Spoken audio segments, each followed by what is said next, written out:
the link is in my Facebook group. If you guys are not in my Facebook group, make sure you go there. We got a link on that. You'll get like actually a free video. No questions asked. No, you gotta do anything. You get a free book, not a free video. You get a free book, Millionaire Mentorship book on Kindle. Right now, you'll get it for free, right? And so that's a good deal. Free is always a good deal. What's the cost? I'd love you to write a positive review about it. Obviously, I'll just tell you right now, it's not a moneymaker. It just made my dad real happy because him and me worked on that project together. Guys, what questions do we have? We have one right now. We missed who it was by, but it's what should I do with 6.5K? I'm 16 years old. All right, great question. We got a young man. Colby Klein. Colby Klein, you got $16.5 thousand, so $6,500. What should I do? Like, in my humble opinion, if you got that much money and you're 16 years old, then what you need to do is you need to start a side hustle, right? So if I was you, I'd buy some sort of equipment, I'd buy a car, I'd buy something that I could rent out. Like, have you checked out Turo? You got $6,500, you could definitely buy a car, you could rent it out. He says he has a truck. Yeah, if you got a truck, I'd definitely rent that truck out. You can make, $150 a day on a truck for renting out on Turo. Even if it's like a 2010, 2015, whatever. It doesn't have to be 100% perfect. That's a great side hustle. If you're looking to make more money than just renting out your car and you don't want just that one exit strategy, then what I would do is definitely look into the lawn maintenance aspect of things, like using your hands. You're a young guy. Look into actually doing stuff that makes you money. Like, a lot of people, they want to skip the line and they want to go and say, oh, guess what? I'm going to become a cryptocurrency expert. I'm 16, I'm going to become a cryptocurrency expert. Guess what? You're not going to make any money. You don't know anything. And the only way to make money is by actually making it and then investing it. Like, when you're investing it into crypto, you're not investing it, you're gambling with it. And you guys can argue with me all you want on that. Be happy to debate back and forth on that situation. But really, you're not making any money with crypto. You're literally just betting on the money going up or going down or going whatever. And so it's not the best thing. But I like the fact that you're 16. Make sure you go get a free copy of the book. We don't charge you anything for that. And obviously, the only thing I'm asking for is a review, and that'll help you get ahead. When I was 16, what I did was I worked a lot of gigs for tips. I worked at Red Robin. I started at Burger King. Didn't get tips there. I got a few, but not really much anything to ask about. I've got, just learning that whole service industry and then figuring out, man, this kind of sucks doing this stuff. Even when you're making tip money, you really can't get ahead until you start actually investing. And always, my first investment, if he was somebody a little bit older, I would say invest in yourself, get someone to coach you. We obviously have a coaching program that we're promoting, but you're a young guy. I think that, try and figure out a way to either get a Turo or get something else that you can make money on. We have one from Dorian Deshawn. Dorian Deshawn. I can do everything physically when it comes to flipping a house. How can I let go of control to let others do work, and how do I fire myself to grow my real estate business? Well, the question answers itself, so Dorian. So how do you let go? By letting go, right? And that's called a control thing. It's got a mental grasp on you that you know how to do everything, you're better at doing everything than everybody else. So what we like to call it, and nothing's ever perfect, Dorian, so one of the things I would tell you is that, if you've got something where you're like, hey, you know what? I feel like I do this better than everybody else, then guess what? You probably will do it better than everybody else. And it's hard to not hold on to those things that you do well. But if you want to start standard operating procedures, there's a lot of things that you can, obviously record these days and say, hey, this is the right way to do it. This is what my expectations are. This is everything like that, and these are the things that I'm looking for, blah, blah, blah, blah, blah. But you really need to, even currently in my business model, we're looking for standard operating procedures. But when you're trying to let go of something, you need to trust the other person to do exactly what you need to do. And as a visionary, sometimes that's difficult for us to do. And so my recommendation, Dorian, is that you just let go, but don't just let go without having standard operating procedures. Okay, this is how the electricals run, and I actually have a 1, 2, 3, 4, 5, 6, 7 steps about how to do it. And here's a video about how to do it. These days, You can go on iPhone, you can edit your own video, you can say how to do things, and there's no reason that you can't give the person the direct access to what to do. You have to just let go. Okay, we've got another one from Moon Mission Man. Moon Mission Man, that's a great name. And if you are not subscribed to me on all the socials, and if you haven't picked up the free book today, shame on you, do it right now. And if you are interested in our free Facebook group, it's freaking great. Our first student had his first win, first closing. Makes me super excited. It's the next chapter of my life. What question we got, Jack? Finishing a triplex. Getting traditional 1-year leases or go full Airbnb. County makes pay short-term tax. Okay, so that's a great question. The question is, I've got a triplex. Do I go full long-term or do I go full short-term? The county requires me to pay a short-term. So my recommendation is that you just say that one of them is going to be short-term, but you furnish 2 of them, right? So that if you wanted to go short-term on both of them, you could. But there's a new thing that's happened. Like everybody's like short-term, short-term, short-term, short-term. Well, you can make money with like other furnished sites, like Furnished Finders is a great one. We use that currently in Kansas City, and that's people who are looking to, buy their property. Make sure we got questions right there. Good. We have a win here from WGRP 525. I know what that is. Because of his mentorship, we won over 20 rentals. My hat's off to you and thanks. All right, so shout out from Warren. Thanks, buddy. So Warren said because of my mentorship, this is somebody that I coached before I was even offering coaching, and Warren and Giovanna Peters out of Las Vegas, Nevada. They followed everything I told them to do. They got 20 rentals now in Kansas City. They've got several in Vegas. They got several in Mississippi. And so, yeah, I'll take the shout out. Thanks, Warren. Appreciate it. Another one from Juan Jesus 4217. Juan Jesus 42 something something. What you got? How you find contractors when rehabbing out of state? Oh, that's great. So, how do you find contractors when rehabbing out of state? That is a that's probably the best question we've got all day here. First thing is I'm going to recommend that you do is you call.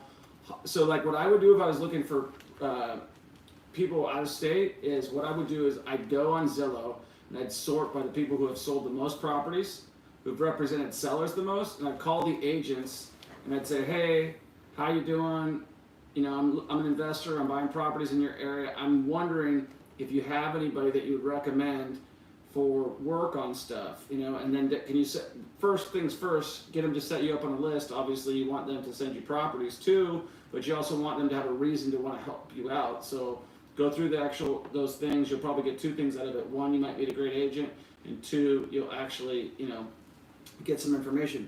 But interestingly enough, that's one of the videos that we shot today was how to find contractors. And if it's in state, or if you're out of state and you're actually going to that out of state area, then my recommendation is going to be a lot better than the first one, because the first one, like, no matter what, you're going to have to rely on recommendations and referrals, right? And so you can go things like Angie's List, things like Thumbtack, things like all those things. But what I always feel is the best is finding guys working in the field. And we just did that for an hour and a half this morning.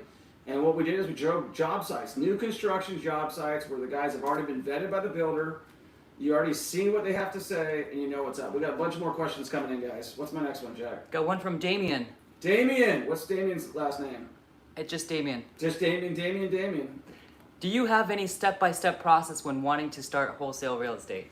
Yeah, so that's a great question, Damien. So we have a wholesale video. You can go to my YouTube channel, subscribe, Troy Kearns channel. We walk you through step by step. If you want to schedule a strategy call, go to troykearns.com, click on the link, and we actually walk everybody through in my coaching program exactly how to wholesale step by step by step. But I'll just do it for you right now. Like the first thing that you want to do when you want to start wholesaling is you want to find a great deal, right? So you want to find a motivated seller, right? Find a motivated seller. That could be somebody who's got a house that's abandoned, somebody who's behind on taxes, behind on mortgage, facing a divorce. It could be any situation like that, right? Losing their house to foreclosure. And then you want to lock them down in a contract, right? That's what we call locking them down in a contract, just actually get them to sign the contract. Prior to that, you would want to have developed a buyer's list of people who actually buy properties in that area, so that when you get that contract, you just sell that contract. We have all those forms that are free and available to you, troykearns.com, or if you want to schedule a strategy call, go to troykearns.com, schedule a strategy call. We offer coaching for that, but obviously you can get started on your own. You don't need my help. You can do it on your own, fail like I did, and it's just going to take a little bit longer. The next one from GEG Muck 11. GEG Muck 11. Are sheriff sales worth the time and money when trying to get properties? I mean, that's like, when I get questions like that, and I'm not trying to bust you a little bit, but it's like, have you looked at it yet? Like, have you gone down to the sheriff sale and said, this is the question is, are sheriff sales worth the time to make money? Everything is worth the time to make money if you investigate, you know, like the process. Like, if I was interested in a sheriff sale in your area, I'd go down there and, are we dying on the battery? You're good. I'd go down there and I'd actually be like, okay, what are the properties auctioning off for? Who's buying them? Like, if you go in Nevada and you go to the probate sale, you'd be like, oh, wow, this is actually somebody that is going to be selling the property. How much did it sell for? So, yes, they're worth the time. They're different in every state. Like in Louisiana, you only have to post like 10% of the actual buy. So, depends. In Vegas, you got to post 100% of the buy. You can get really stung on that situation. So, it's whether it's worth your time or not. It's worth my time to go find deals anywhere I'm at. Next one from user 6404. User 6404, you need to change your name so it's actually a name. What's one of the easiest ways to start up any business? What is the easiest way to start up any business? Not plan and just start it. That's the easiest way, right? So that's I'm going to answer the question like it is. The easiest way is to not plan and just start it, and then make all the failures and do it. I'm going to talk about the right way then. So the right way to start a business is to find out what the customer needs, right? Like, let's think about things that customers need right now. What, you know, everybody's about convenience these days. So anything that you can make more convenient, you know, anything that you can make on an app, anything that you can make digital is going to be easy. But what you want to do is you want to figure out what is the best way to start a business. Take the easy out of your vocabulary, because nothing is easy money, right? Like, we always say easy money, like when something becomes so good, you become so good at something that it's easy money for you, right? Like, Jack is the master of ranking on SEO. He could say like, hey, I got your top rank on SEO, Google one page, easy money, because that was easy for me, I know what I'm doing, right? But until you know what you're doing, nothing's easy. So repetition makes things easy, and then if you don't have repetition, you don't have things being easy for you. So you got to get repetition, right? That's the name of the game. What do we got next, guys? We got one from Elian Tercios. Elian Tercios. Hey Troy, I'm flipping a house right now. 3 beds, 3 baths. Newport, California. KY. 10 minutes away from downtown Cincinnati. You Okay. think I should sell or rent out? Okay, so I got the question. So I'm flipping a house in Kentucky. Should I sell it or rent out? So let's figure out how I make that decision, right? So first of all, the two things that you want to look at is, like, if I go and I turn it into a rental, what's my monthly cash flow going to be, right? And can I refinance through a BRRRR, right, or what we call a cash out refinance? Can I take out most of my capital that I put into the property, and does it still cash flow? So meaning that I got my whole investment back, kind of like a flip, right? Where you get, because a flip is basically you put your money in and then taking your money out, right? So this way, if you're going to long-term rental, you take all your money out through the BRRRR or through the cash out refinance, and then basically what you're going to do is, you know, say, okay, can I take that money out, put it back in my pocket, and does it cash flow? Is it going to make me $500 a month at least? If it doesn't make me $500 a month at least, or more after you do a cash out refinance, don't even freaking bother. But the way I always make that determination is like, listen, let's say I'm going to flip this property for $100,000. How long is it going to take me to generate that amount of income as a rental? And the question is forever. So if you're going to make such a big profit on your flip, then you flip it. And if you don't, and if you feel like you can cash out refinance it, make at least $500 a month, and put all the money back in your pocket and make a profit, then do it that way and do a long-term rental. So you got all your money back and you did cash flow. I hope that answers your question. What else we got, guys? Next one's from Carter Ferguson on YouTube. Carter Ferguson on YouTube. If you woke up tomorrow with your accounts at zero and no network to leverage, what would your game plan be to achieve success again? Wow, that is a great question, Carter. So the question is, if tomorrow I woke up and somebody hacked into my account, stole all my money, and threw me out on the streets, and I had nothing else to do, what would I do? And the answer is gonna be like a long answer. So, first of all, I know that I want to do real estate, right? But I gotta make capital, right? So I gotta start like some sort of a side hustle.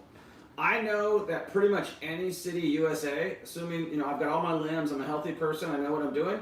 I'm gonna start doing yard work and start doing stuff that I know I can build up income right away and build up a small business right away. And I know that like any place USA, there's yard work to do and there's stuff to do. And personally for myself, and this is not for everybody, I'm gonna start a yard work side business right away because I know I can go make money on it right away and I need limited amounts of tools to start right away, right?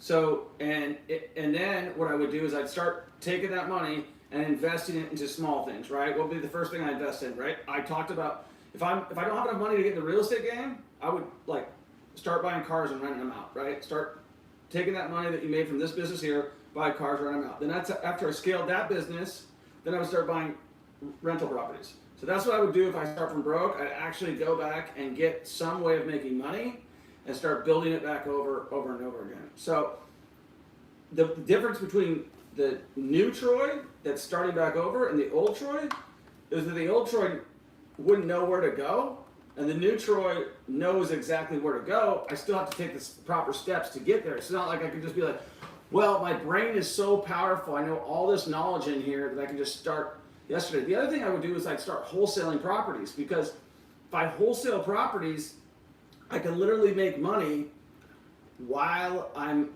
like, just doing my other business. Like I'm mowing the lawn, I could be making phone calls. I'm doing whatever, I could be making phone calls. So it's definitely something that I would recommend doing, and you can learn about real estate, but for me, I already know it, so I would know what a good deal is. I'd find deals, and then before you know it, I'd have a good landscaping business that was already running, and I'd be on to the next one. All right, guys. Sorry, I'm taking too long on these questions. Go ahead. What's the next one, guys?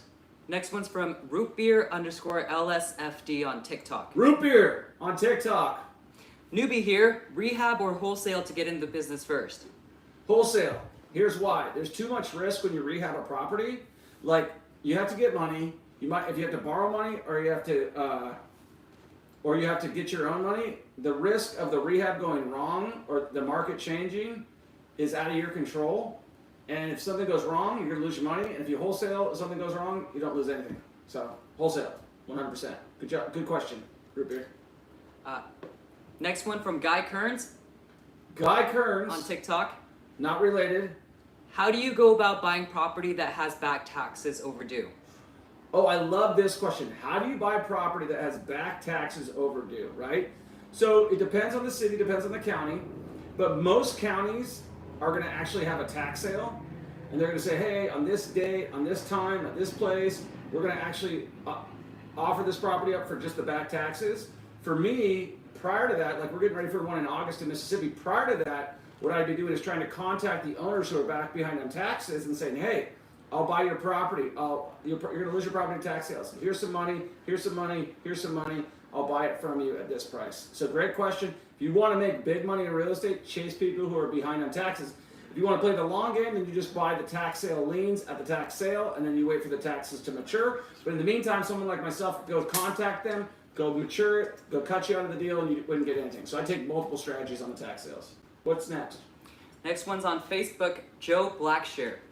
Joe! What's up, Joe? What is your buying criteria for flips in the KC area, and what are your favorite areas in KC?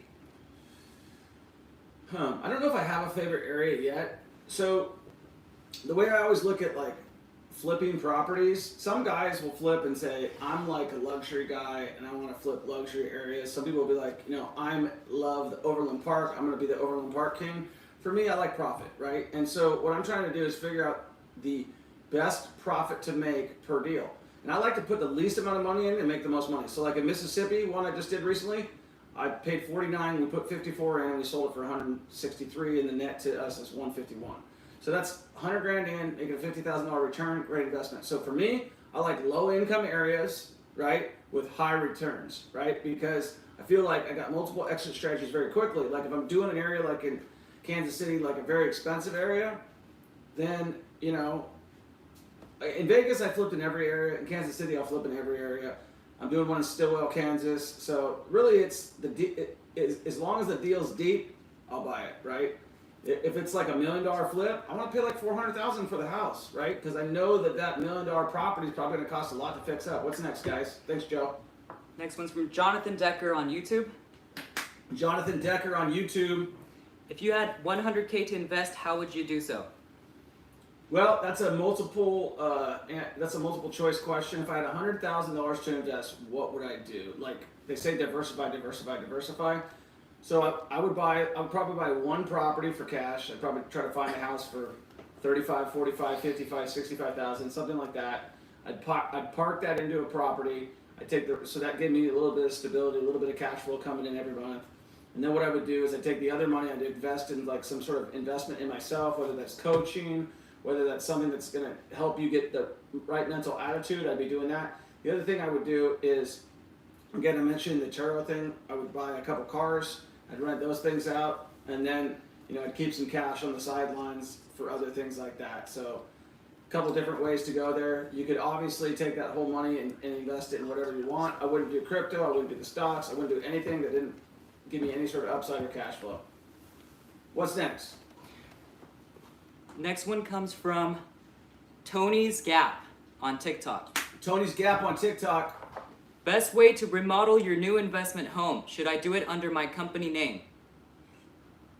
Best way to remodel your company, your new home. Should I do it under my company name? I don't think it matters how you do it or what place you do it as. So I don't really understand the question, but I'm gonna answer the question like best way to remodel a house. If you're brand new, stick to the cosmetic fixer-uppers, paint the cabinets, put new countertops in there, call it a day. You know, we're doing one right now in Vegas. Like literally, I'm building a wall to make one of the closets a bedroom, which is a big closet, and then we're ripping out the carpet, painting the house, and that's it. End of story. So keep it simple when you're doing the new flips, and it doesn't matter which company you use. Just make sure you have general liability on anything that you do use. If it goes wrong, you're covered. What's the next question, guys? Next one's on Instagram. Eddie Ramos. Eddie Ramos on Instagram, one of our students. What's up, Eddie? Eddie's got his first deal in Middle Florida. What's the question?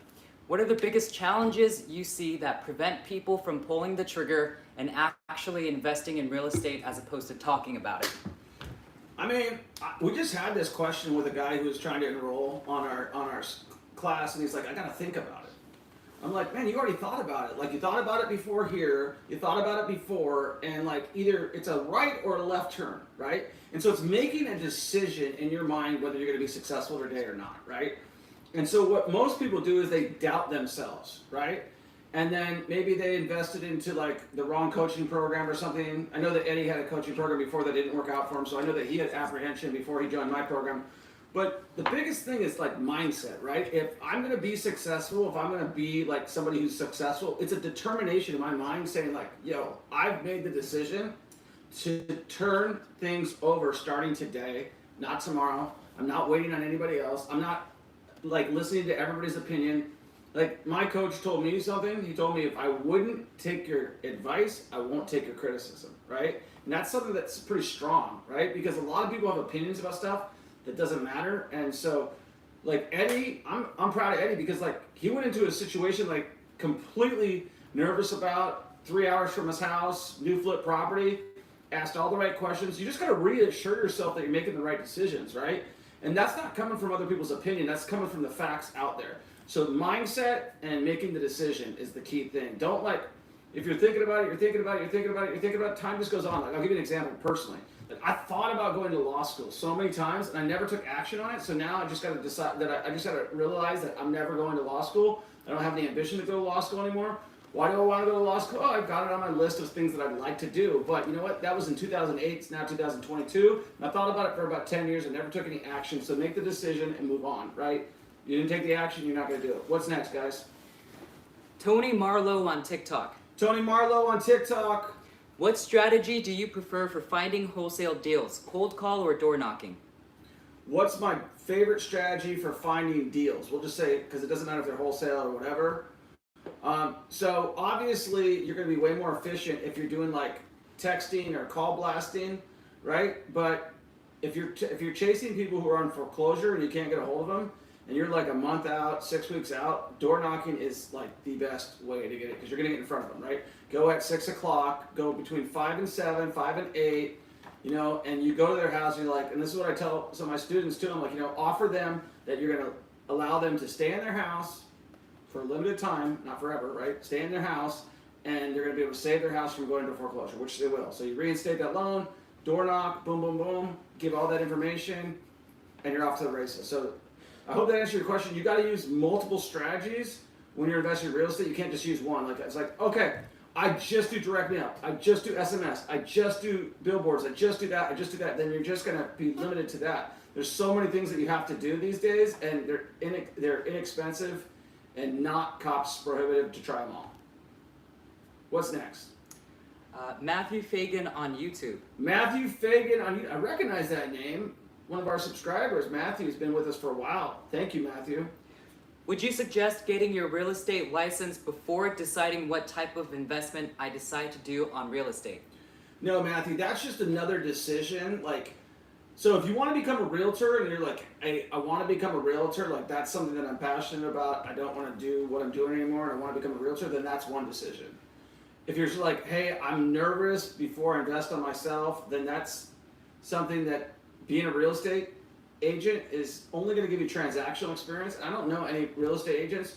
Like if I had started in my mind as being an investor first and a real estate agent second, I'd probably be further ahead if that answers your question. So my recommendation is only get your license if you're seriously about making that a career, because you can make way more money investing in real estate than you can be as an agent, right? And there's requirements. You got to take continuing education. You got to take pictures, smile, put your picture on the postcard. You're held to a much higher standard. I don't have to disclose anything anymore to sellers. Like I had to disclose everything before. Now I just can say I'm here to buy.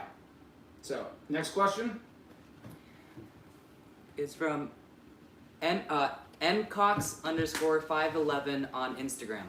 mcox511 on Instagram.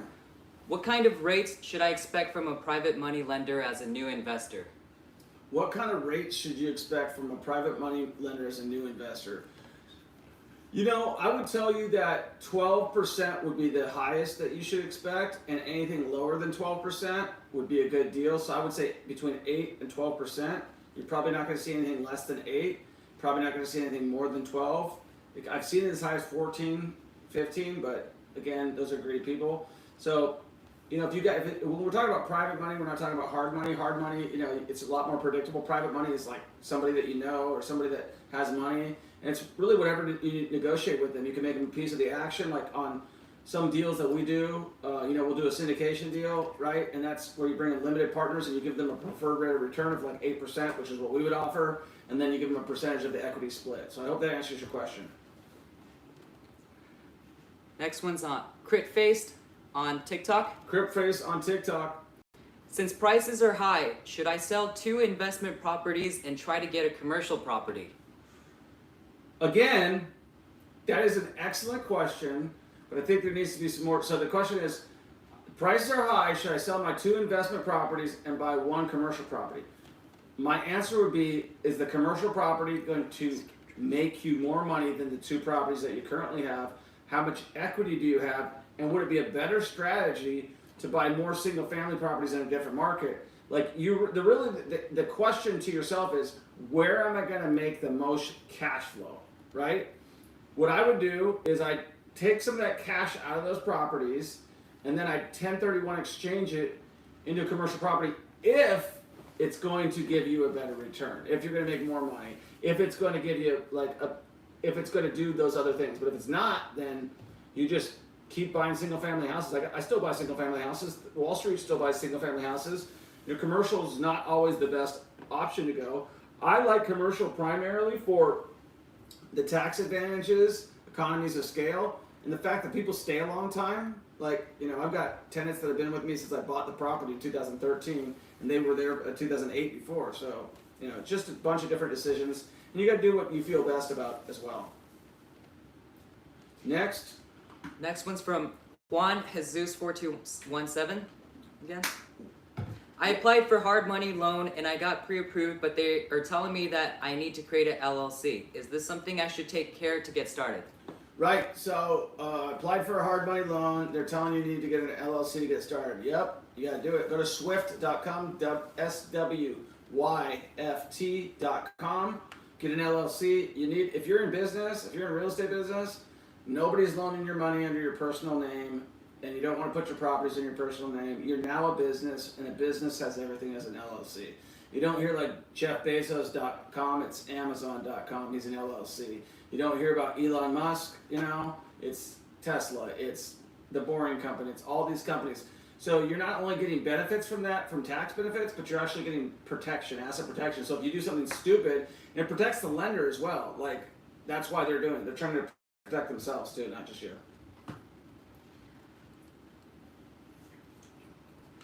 All right, next question. Next one's from Ryan Goer on YouTube.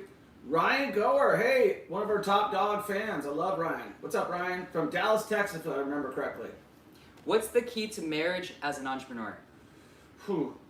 I don't know if I'm qualified to answer that question. I would say my best advice, the key to marriage as an entrepreneur is don't put your family last. Put them first. And sometimes myself especially, I get caught up about doing my business and doing my YouTube and doing everything else. And my wife's like, you got to shut it off sometimes. Like, you got to just shut it down, Troy. Like, you're home, be present, be aware. So I would just give you the same advice my wife gives me is be present, be aware, and then work on it, right? Like, you work on your business, work on your relationship, otherwise it's not going to be a good one. So, and take lots of trips and make lots of compliments and send lots of flowers, right? You can never go wrong by complimenting your wife. It's really one of the things that my wife says is just the little things like, hey, you look great today.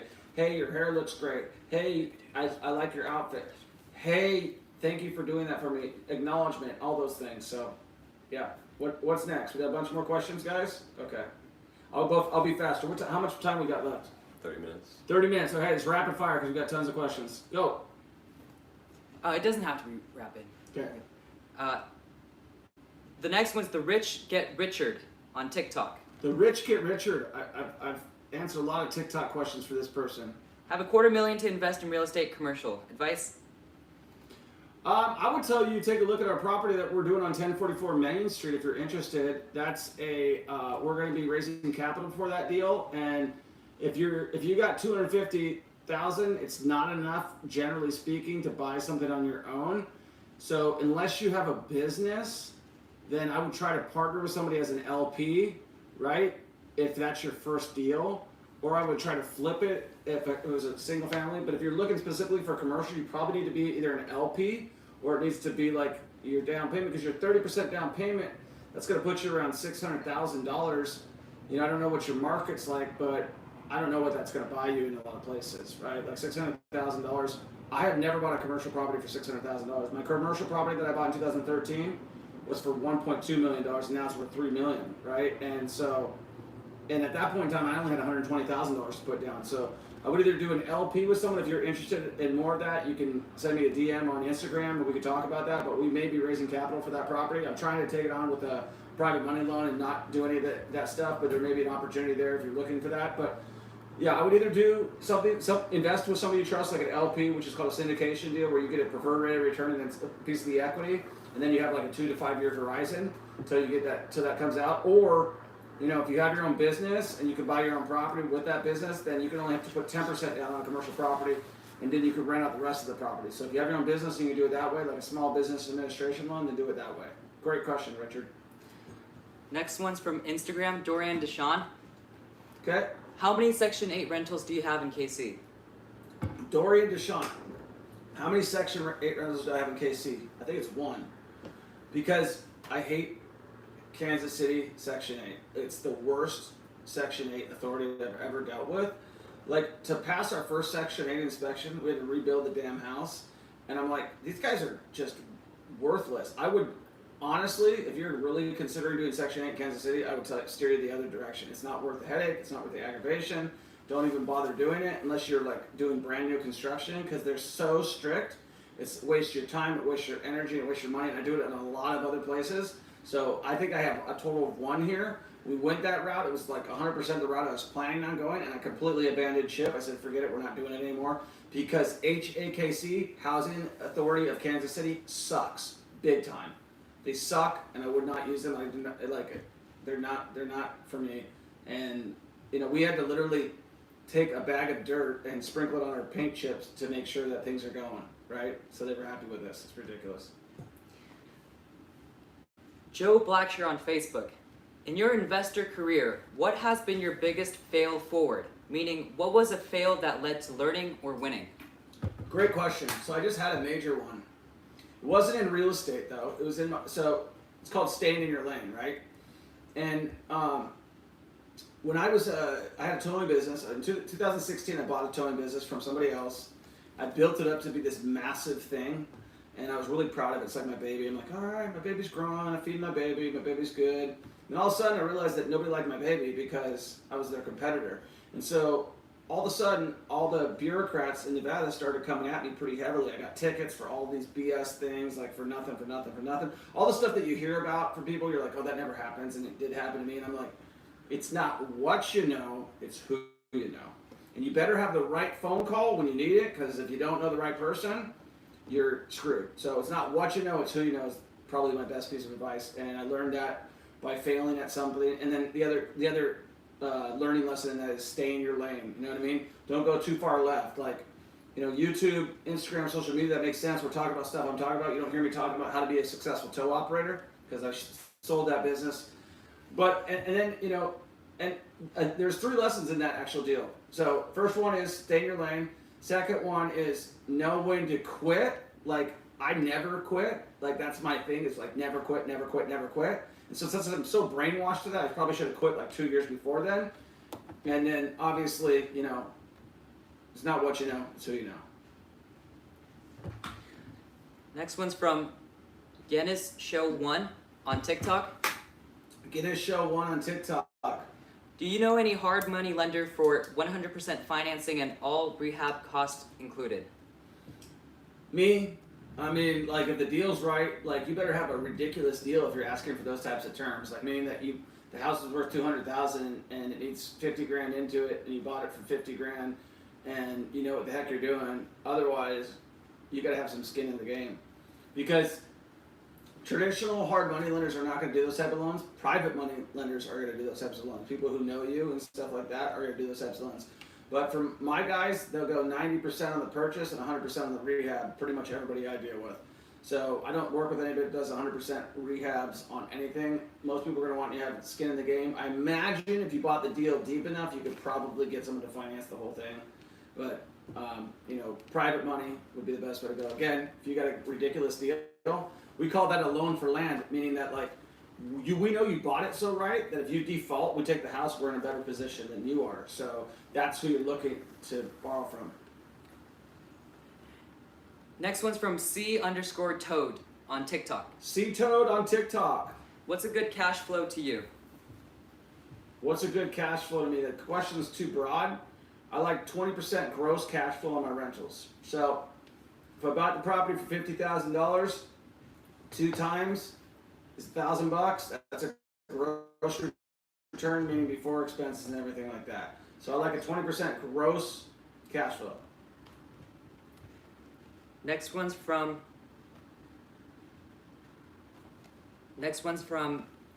The Rich Get Richard. Can you talk about your business model? I need the Rich Get Richard. If you're talking specifically about 1044 Main Street, I'm assuming that's the question because he's the one that asked the question about having that before. So we are, if you look at the property on 1044 Main Street, I'm going to answer the question 2 different ways, unless you clarify a little bit more, Richard. If it's that particular property, then I would say the business model is to fill it up. You got a freaking Class A building in a Class A location, and it's empty, right? You got like literally the tenant, who's the bank, is like the only person there. And what I've figured out through my years and years of renting out real estate, selling real estate, is that brokers don't rent out small spaces. So the really thing is to, you know, put like short-term office space, short-term multifamily space, and rent it all out and fill the building out. Same thing as I've done with all my properties. Fill it up. If it's empty, fill it up. And the cool thing about this property is it doesn't need a ton of tenant improvement. Next one's from Eddie Ramos on Instagram. If you have $0, how can you flip a property using other people's money? Partnering with someone? Yeah, so if you got $0, how do you flip a property with somebody else, right? So you can do anything that you put your mind to, but it's not what you know, it's who you know, right? And so, I get people all the time, they're like, hey, will you partner with me? It's like, I've never done this before, will you partner with me? What are you bringing to the deal, right? So if you're bringing a deal, like, hey, I've got this deal, it needs nothing in it, and you could make $100,000